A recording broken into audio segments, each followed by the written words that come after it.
Hello. അപ്പോൾ ഇന്ന് നമ്മുടെ third day of basic series. അപ്പം നമുക്ക് വേഗം തന്നെ കടന്നാലോ അതിലേക്ക്. നമ്മുടെ മെയിൻ സംഭവം ഇവിടെ റെഡിയാണ്. ഇതിലേക്ക് നമ്മൾ ഇന്ന് ആഡ് ചെയ്യാൻ പോകുന്നത് തൈരാണ്, കേർഡ്. ഇതാ ഞാനിതിലൊരു 3-4 സ്പൂൺ ഇടണം കേട്ടോ തൈര്. അപ്പോൾ ഇതാ ഇതുപോലെ ഒരു കൺസിസ്റ്റൻസി കിട്ടും നമുക്ക്.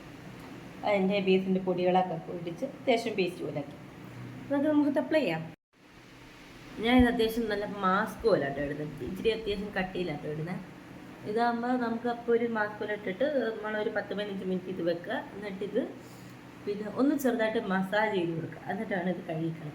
അപ്പം നമുക്ക് ഇത് പുരട്ടുന്നത് നമ്മുടെ മുഖത്തുള്ള ഡൾനെസ്സും പിഗ്മെൻറ്റേഷനും മാറ്റി നമ്മുടെ സ്കിന്നിനൊന്ന് ഫ്രഷ് ആക്കാൻ വേണ്ടി, പിന്നെ നമ്മുടെ സ്കിന്നിൻ്റെ ടോൺ ഉണ്ടല്ലോ അത് നല്ലപോലെ ഇമ്പ്രൂവ് ആക്കാൻ ഇത് ഒത്തിരി സഹായിക്കും. ബേസിനും കേർഡും കൂടി ഉള്ളത് ഇത്. അപ്പോൾ നമ്മൾ അത്യാവശ്യം നല്ലൊരു കട്ടിയിലാട്ടോ പുരട്ടി കൊടുക്കുന്നത്. അപ്പോൾ ഇതാണ് ഇതിൻ്റെ ഡ്രൈ ആയൊരു, അത്യാവശ്യം നല്ലപോലെ ഡ്രൈ ആയിട്ടുണ്ട്. അപ്പോൾ നമുക്കിതൊന്ന് വെള്ളം എടുത്തിട്ടൊന്ന് മസാജ് ചെയ്യുക. ഇങ്ങനെ മസാജ് ചെയ്യുന്നതിന് രണ്ടുണ്ട്. ഒന്ന്, നമ്മൾ ഇത് ഉണങ്ങിയിരിക്കുമ്പോൾ നമുക്ക് കഴുകാൻ കുറച്ച് പാടുണ്ട്. അപ്പോൾ ഇങ്ങനെ വെള്ളം വെച്ചൊന്ന് മസാജ് ചെയ്ത് കൊടുക്കുമ്പോൾ കഴുകാൻ എളുപ്പമായിരിക്കും. രണ്ട്, മുഖത്തിന് മസാജിങ് കിട്ടുമ്പോൾ ആ ഒരു മുഖം ഒന്നും കൂടി സോഫ്റ്റിനാകാൻ സഹായിക്കും. ഒന്നൊരു പ്ലംപിനെസ് ഒക്കെ നമുക്ക് കിട്ടും ഇങ്ങനെ മസാജ് ചെയ്തുകൊണ്ടിരിക്കും. ഒരു 5 മിനിറ്റ് മതി. ഇത് 10-15 മിനിറ്റ് റെസ്റ്റ് ചെയ്യാൻ വെക്കുക. അതിനൊരു 5 മിനിറ്റ് ഒന്ന് ജസ്റ്റ് നല്ലപോലെ എല്ലാം കൂടി മസാജ് ചെയ്യുക. ഇപ്പോൾ തന്നെ നമുക്ക് അതിൻ്റെ വ്യത്യാസം മനസ്സിലാവും.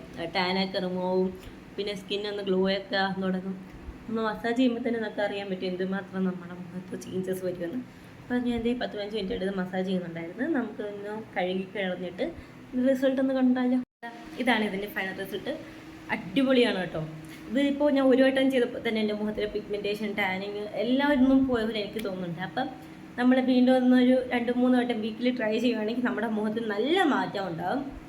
പിന്നെ ഈ കേർഡ് പ്രത്യേകിച്ച് നമുക്ക് അറിയാലോ, അതിൻ്റെ ഗുണങ്ങളൊക്കെ അറിയാലോ. പ്രത്യേകിച്ച് ഈ ചൂട് കാലത്ത് നമുക്ക് ശരീരമാണെങ്കിലും നമ്മുടെ ഫേസിലൊക്കെ ആണെങ്കിലും നല്ല കൂളിംഗ് എഫക്റ്റ് ആയിരിക്കും. ബേസിനാണെങ്കിൽ നമ്മുടെ മുഖത്ത് യാതൊരു കുഴപ്പം ഉണ്ടാക്കാത്ത സ്ഥലം. അപ്പം ഇതെല്ലാവരും പോയി ഒന്ന് ട്രൈ ചെയ്ത് നോക്കുക. എന്നിട്ട് എൻ്റെ റിസൾട്ട് പറയാം. അപ്പോൾ നമുക്ക് നാളെ വീണ്ടും കാണാം. ബൈ.